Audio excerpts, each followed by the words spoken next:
Tô de volta aqui, meus amigos, para a gente falar um pouquinho sobre os sujeitos passivos do ITBI. Essa é uma partezinha que eu considero bem importante, tá?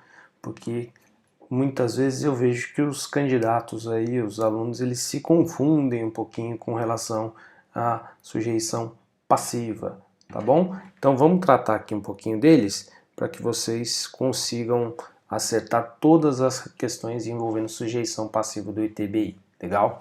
Então, quem são os contribuintes do ITBI como regra, tá?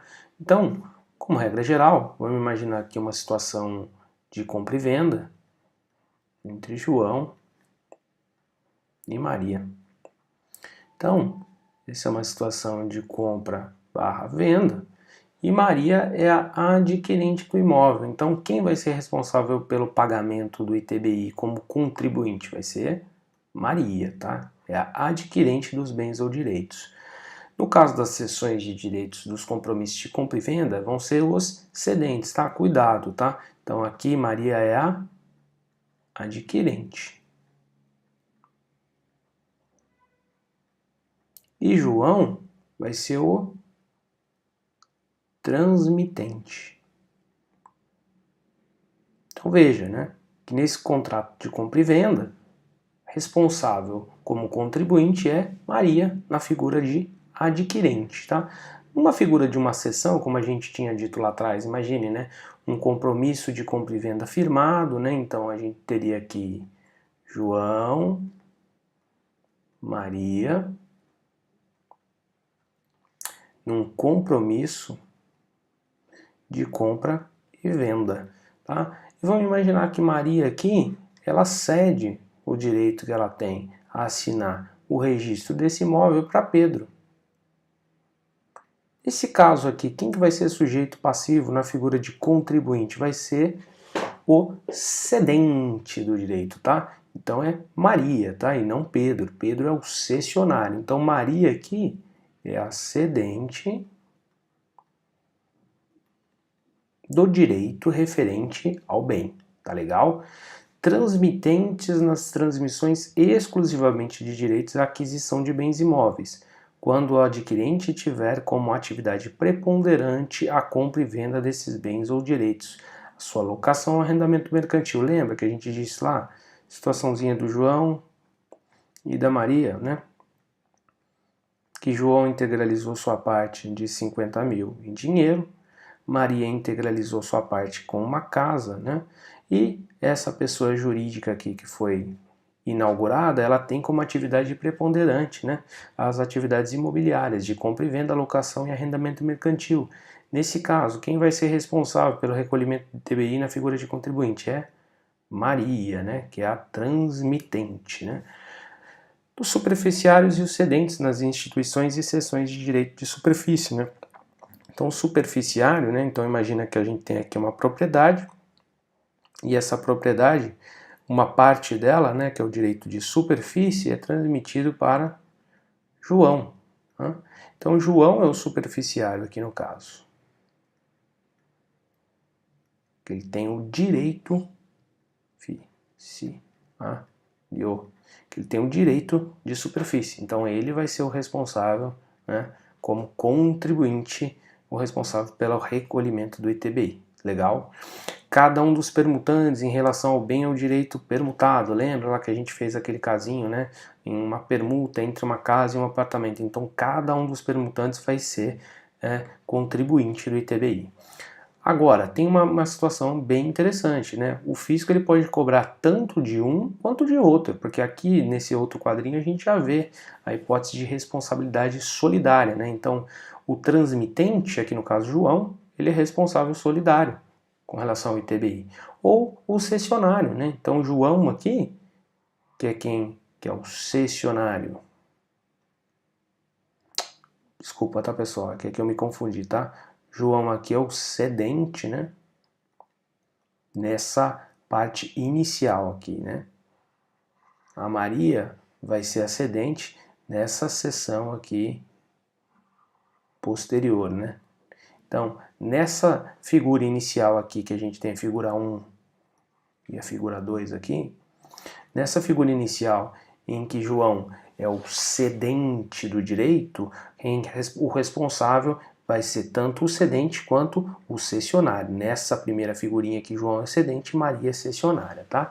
Então, tanto o cedente quanto o cessionário, eles ficam solidariamente responsáveis pelo pagamento do ITBI, tá? Aqui uma figura importante dos tabeliães, escrivães e demais serventuários de ofício perante os atos que intervierem ou pelas omissões que praticarem. Então, por exemplo, eles permitem o registro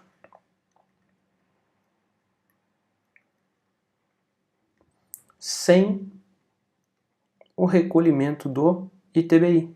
Nesse caso, eles se tornam solidariamente responsáveis pelo pagamento do ITBI, tá? As disposições acima são válidas em razão de transações que forem efetuadas sem exigência do pagamento do ITBI, como eu disse agora acima, tá? Observação 1. Pode a administração tributária instituir declaração obrigando o sujeito passivo, contribuinte ou responsável, a apresentar ao fisco informações acerca dos bens ou direitos transmitidos ou cedidos. Sempre que notificado pelo fisco, o contribuinte ou responsável deve apresentar documentos ou prestar esclarecimentos no prazinho de 10 dias. Guardem isso, tá? 10 dias da notificação recebida, ele deve prestar os esclarecimentos ou apresentar documentos. Base de cálculo do ITBI, tá? Muito importante. É o valor venal dos bens ou direitos transmitidos. Não são abatidos do valor venal dívidas que onerem o imóvel transmitido. Então, eventuais dívidas não são abatidas do valor venal. Em caso de cessão de direito à aquisição, né? Lembra da cessão da promessa de compra e venda? O valor ainda não pago pelo cedente será deduzido da base de cálculo. Essa é uma parte bem legalzinha de cair em prova também, tá? Então, vamos imaginar e também entendam, tá? Por que se faz uma promessa de compra e venda? Vamos imaginar que eu, Bruno, eu esteja querendo comprar um imóvel de José. E esse imóvel é no valor de 500 mil reais. Só que eu não tenho esses 500 mil reais agora, eu tenho só 100 mil. E aí eu combino com ele e faço um contratinho de promessa de compra e venda dizendo que os outros 400 mil eu vou pagar em 100 prestações, tá certo? E aí é isso que a gente convencionou nesse contrato de compra e venda. Bom, hoje, qual é o meu direito efetivo aqui? É só sobre 100 mil, né? Os 400 mil eu ainda vou pagar ele, né? Conforme a gente combinou no nosso contratinho de promessa de compra e venda. Então hoje, se eu decidir ceder esse meu direito aqui, o ITBI vai incidir sobre o quê? Vai incidir sobre os 100 mil, né? Que é efetivamente o que eu tenho direito, né? Então, o ITBI incidiria sobre os 100 mil. Os 400 mil eu ainda não tenho direito sobre eles, né? Porque eu ainda nem sequer paguei, tá certo? Então, numa eventual cessão do meu direito, eu pagaria o ITBI sobre o valor a qual eu tenho direito no momento. O valor das construções e benfeitorias incorporadas ao imóvel são considerados na apuração do valor venal do bem ou direito transmitido. Não são considerados no valor venal as construções se o adquirente ou cessionário assumir o seu ônus por conta própria de terceiros, tá? Então aqui, por exemplo, né, eu estou na posse de um bem e eu construo ali uma piscina naquele bem eventualmente e depois eu venho a adquirir esse bem. Então, nessa eventual aquisição, no valor venal não são consideradas as construções caso eu, adquirente, eu tenha assumido o ônus por conta própria dessa construção anterior, tá certo? Então essa construção feita não vai ser levada em conta para fins de cálculo do valor venal. Legal?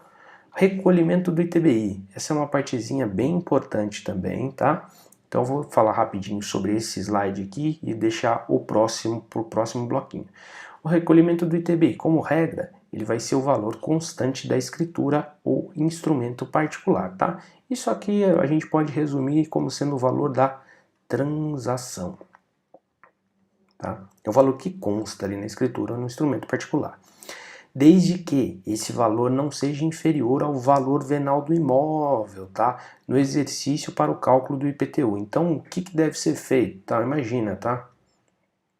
Imagina que a gente está aqui, a gente está em maio de 2019. E eu adquiro um imóvel por 400 mil. Certo? Só que vamos imaginar aqui que em 1 de janeiro, o valor venal para fins de IPTU seja de 600 mil. Então, qual que vai ser o valor venal dessa transação para efeitos de pagamento do ITBI? Vai ser os 600 mil, né? Porque aqui está dizendo, né, o valor não pode ser inferior ao valor venal do imóvel para efeitos de cálculo do IPTU naquele exercício, tá?